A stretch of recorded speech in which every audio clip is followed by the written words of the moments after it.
Il s'agit de Rakuten. Bonjour Karine Favroux. Bonjour Lorraine, bonjour Guillaume. Bonjour Karine, bienvenue. Karine, vous êtes la DRH et la directrice des opérations de la filiale française de Rakuten, Rakuten France.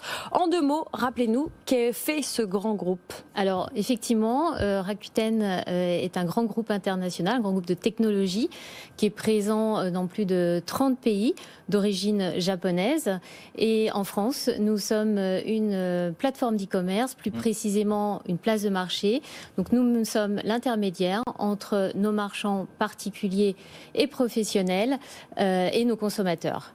Alors, on parle beaucoup d'économie circulaire et vous en faites, avant que ça devienne un peu la mode, si je puis dire, vous avez 2 produits sur 3, je crois, sur la plateforme qui sont vendus de deuxième main, pour le dire de manière un peu simplifiée. Voilà, de deuxième main, à la fois vendus du particulier au particulier, mais également vendus par nos marchands professionnels, comme Gibert par exemple. Et également, on a beaucoup de produits reconditionnés. Alors, vous êtes 350 en France et vous cherchez, vous allez nous expliquer comment et pourquoi, près de 70 personnes en CDI, 50 stagiaires ou alternants et puis une vingtaine de freelances. Qu'est-ce qui explique votre croissance dans ce contexte? Alors, bien évidemment, l'année 2020, on a vu un accélérateur considérable de notre audience, puisqu'on a eu plus de 30% de visiteurs uniques supplémentaires en 2020.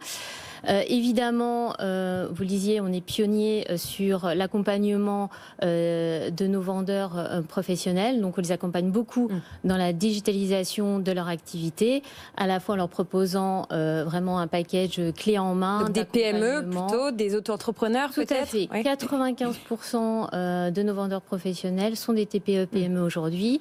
Et on avait mis en place en cours de 2020 le dispositif e-commerce pour tous, pour les accompagner et notamment développer aussi leur activité en centre-ville avec l'activité du click and collect. Bon, on va pas pouvoir lister tous les postes que vous mettez sur le marché, mais on va d'abord préciser que vous cherchez des gens dans la tech, des développeurs Python, des développeurs Java. Ça, vous devez avoir un peu de mal à en trouver vu que tout le monde vient en chercher, notamment chez nous le midi. Mais plus techniquement ou peut-être plus spécifiquement, vous cherchez notamment un chargé de développement commercial bilingue allemand, un ou une chargée. Oui. Pourquoi l'Allemagne depuis la France? Alors pourquoi l'Allemagne depuis la France? Parce qu'effectivement Rakuten est présent partout et nos marchands sont français, mais également en Europe et on se base sur notre écosystème pour développer toutes les interactions possibles et pouvoir proposer un large panel à nos consommateurs en termes de produits. Au carrefour de la cyber et du juridique, vous cherchez une spécialiste de la gouvernance et de la conformité pour tout ce qui est sécurité de l'information. Ça aussi, c'est un besoin qui émerge dans votre entreprise avec l'année 2020? Tout à fait, c'est essentiel. C'est quelque chose qu'on a pris en compte bien avant, puisque vraiment on travaille sur la sécurité et qu'on a une plateforme, notamment de e-commerce, c'est quelque chose qui est très important.